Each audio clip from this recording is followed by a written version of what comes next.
Well, hi. Happy Valentine's Day. So, I am going to talk about that, Valentine's Day. What's the video on Valentine's Day without talking about Valentine's Day? And I guess I'm going to say Valentine's Day 30 or 40 more times during this video. I hope not. I digress. Anyways, yes, but what I do want to talk about is the 5 ways that I cultivated love within myself as a single woman on Valentine's Day. There we go. That's probably at least the 5th time.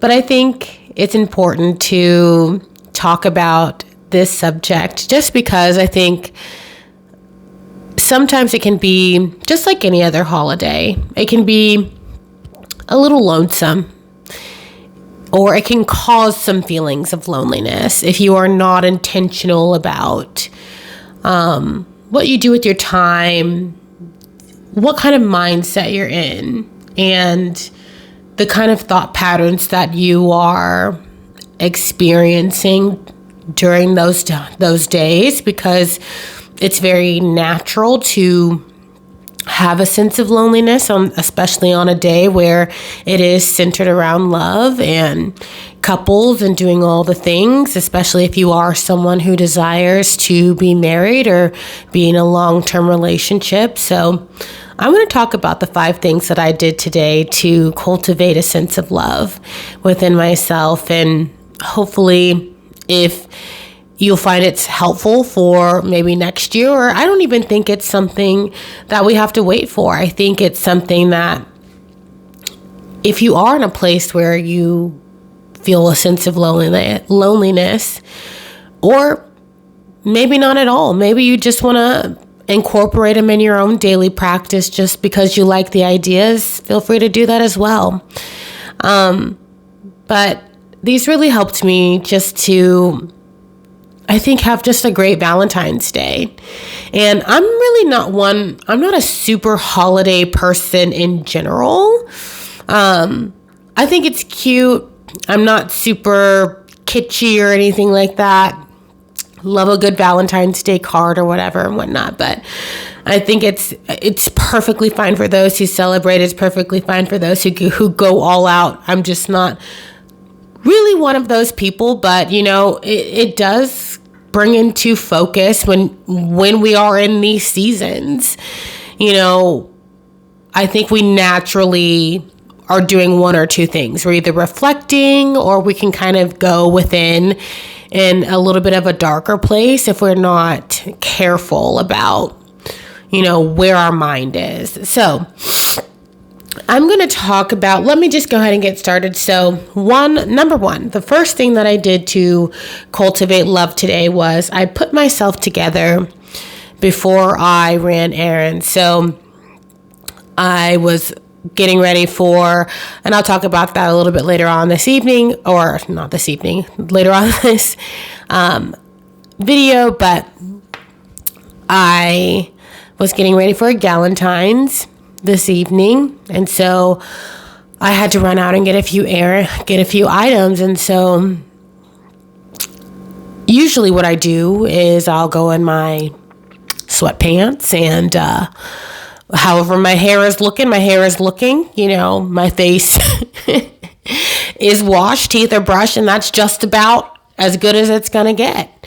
And I don't really think about it or care too much. I just going to get what I'm going to get, run in and come out. And so, I was like, what, I'm going to take some extra time and get myself together.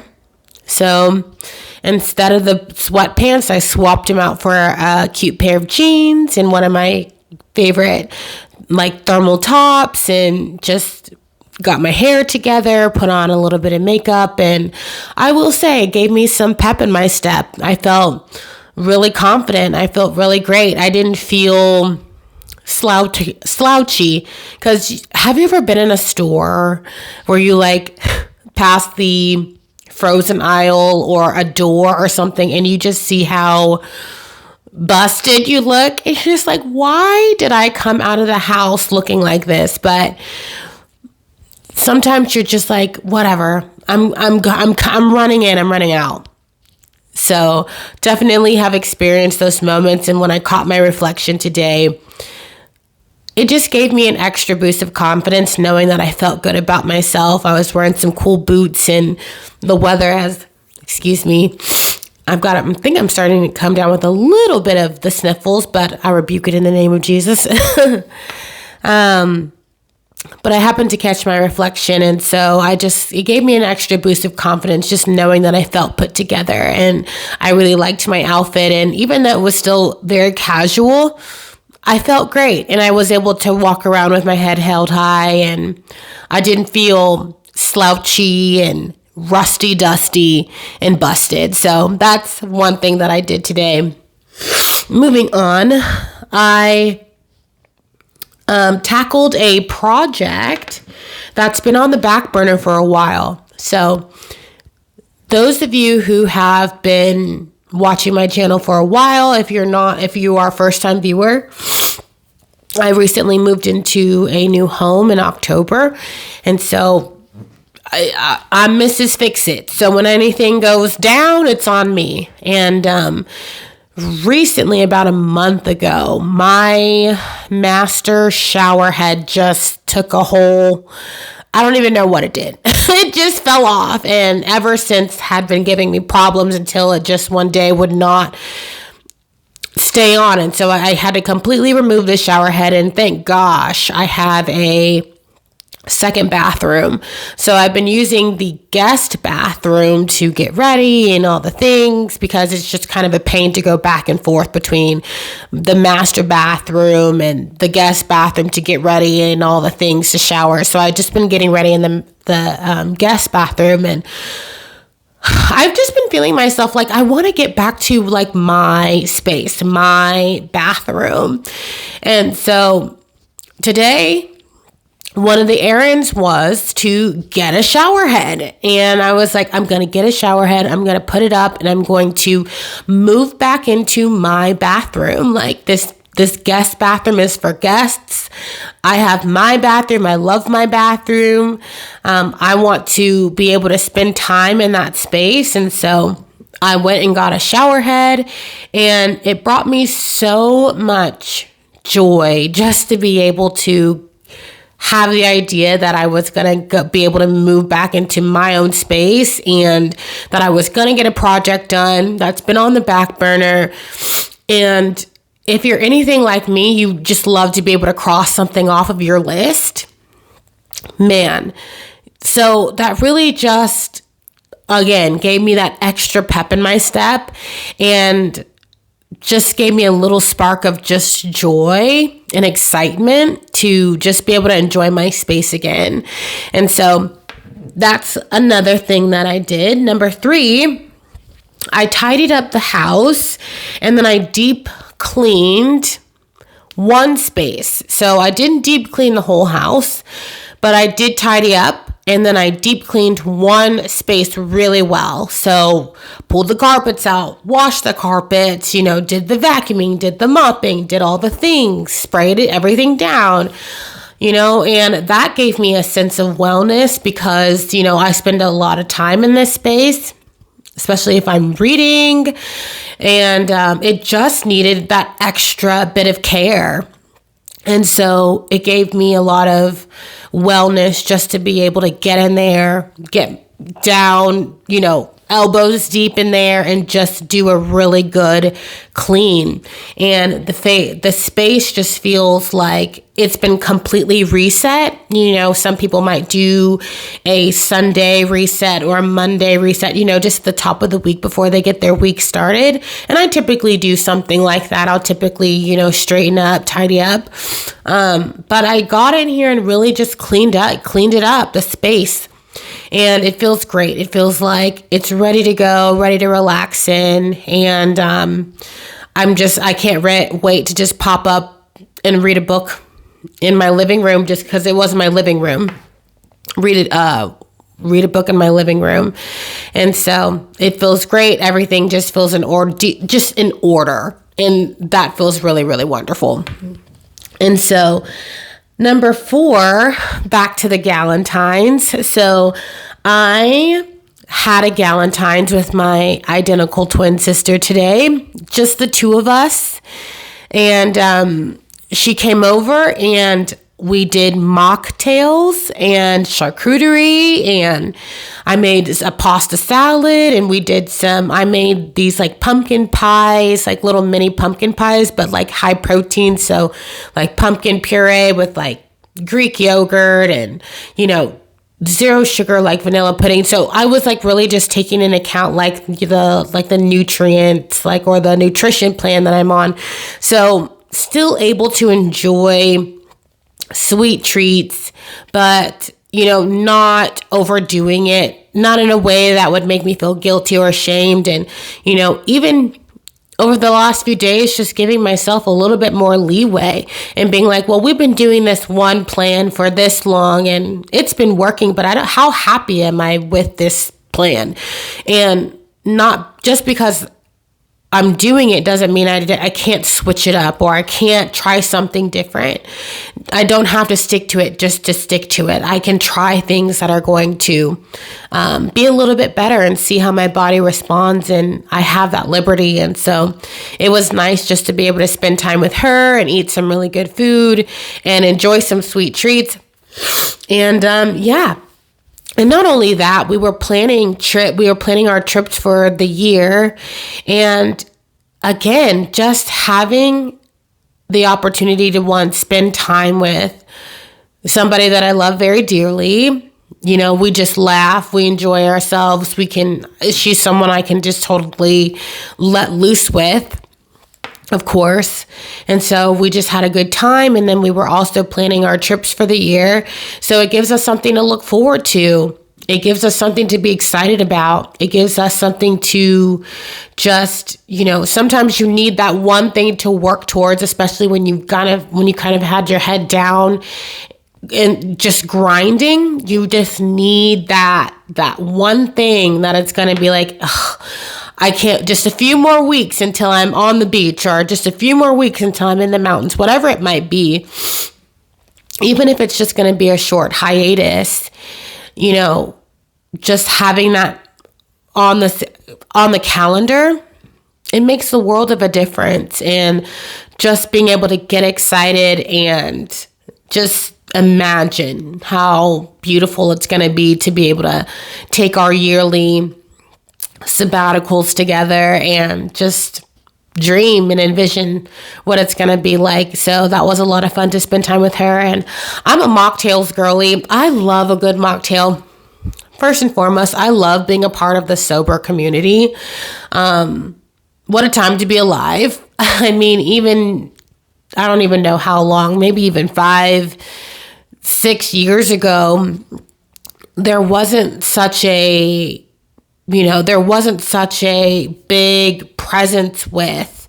I think it was just starting to come into popularity, or really come into the mainstream, the non-alcoholic or NA type of drinks, because just because you're sober doesn't mean if you're at a party or you're at an establishment, you want to be stuck to drinking lemonade or Coke or whatever. And I'm sure if you want that, you can, but sometimes you want to be able to feel a part of the festivities without having to feel like you need to be pressured into having a drink, especially if you don't want to or whatever. It doesn't matter the reason, just having another option. And I'm so glad to be alive during a time where sobriety is on the forefront and it's celebrated and people are really embracing it, and businesses, restaurants, just places all around just embrace non-alcoholic options. And they're not missing any money on them because they're charging the same amount for a drink. Okay?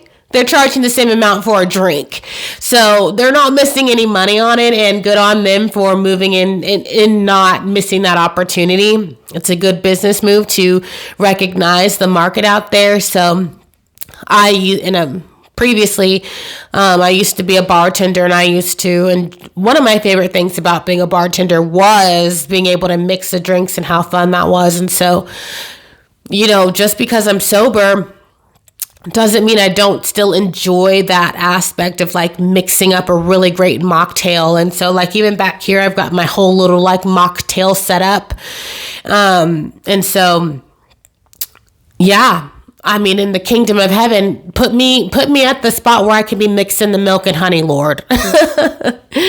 So it was really fun, and it's always an adventure when we can find some new mocktails and like we just enjoy ourselves. We just love it. So it was really good to hang out with her and just enjoy ourselves and have a good time. And the last thing to cultivate love within myself is showing up here today.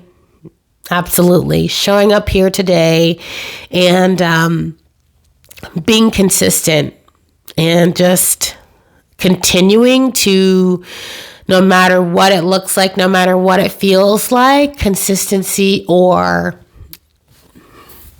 die, and I'm grateful to be able to share this journey with those who want to be a part of it. Ooh, excuse me, nose is running a little bit. Those people who want to be a part of it. And, I've learned a lot, and God is good because he's continuing to show me things. He's continuing to lead the way, and I'm just going to surrender. And I think I've said that several times over the last few days, but that's really the space that I'm in, is just surrendering to whatever he has for me, because what God has is the best. He has my absolute best interest at heart. His interest in me is so good that I don't even know what it is. And so I trust that even though I may not understand everything, even though I may not see the end goal or the end game, that he is doing a wonderful work behind the scenes. And God shows up in some really interesting ways, I'm just going to say that. And I'm so grateful for a father who cares so much about me that even when I'm being a little hard-headed knucklehead, that he cares enough to get me back in line, so then he can continue to put me on a path that he has for me, that my life is supposed to be on. And so living a righteous life, living a life in pursuit of Christ is not easy. It is not for the weak. It is not for people who, want to have a good time, because we got to define what a good time is. And it's not that it's not a good time. It's a great time. It is a great time. But, sometimes that great time is really disguised in a lot of, just like, what is going on here? And sometimes you got to get back up to the top to really understand. And it might be years before you understand what God was really doing in your life, before you get to the, oh, this is fun. This is good. But the narrow walk is not for the weak. And so I praise God that he continues to correct me and continue to reveal things in me that need to be pruned out, because we're never perfect. No matter how long we've been at this, we are one moment away. We are one moment away, one decision away from just being on the other side of it all. And so I thank God for a relationship with him, and it not having to be staunch or it having to be religious or robotic or ritualistic, but just so free and open and real. real. And he knows each and every one of us. He knows us so well that he talks to us in the way that we'd hear him. And so, all that to say, I'm glad to show up today. I'm glad to be here. I'm glad for this platform. I'm glad to be able to share this journey. And on this Valentine's Day, and I just wanted to encourage you, if you are someone who is single, who's feeling a little lonely, maybe you're not feeling lonely at all. Maybe you're enjoying life, and that is, I hope you're enjoying life, because our single season is a blessing. It is a blessing. And believe me, it took me some time to understand that. It took me time to get there. It took me time to get to understanding what a blessing singlehood is, but really and truly, it is such a blessing to be able to dedicate this time to not only the Lord, but to really uncovering who I am, who you are as a person. The world is your oyster. The world is your oyster. And we are to cherish this time. Not to be in bed with the covers over our head because we feel like an outcast of society, because we don't have a mate. God, don't let it, and it's okay to desire a mate, but don't let it be where you're just in this, a state of mourning because it hasn't come yet. Because there's purpose, there is destiny in your singleness right now. And so I just wanted to encourage you in that. And I hope you guys have a good rest of your day. And we will talk soon. Bye-bye.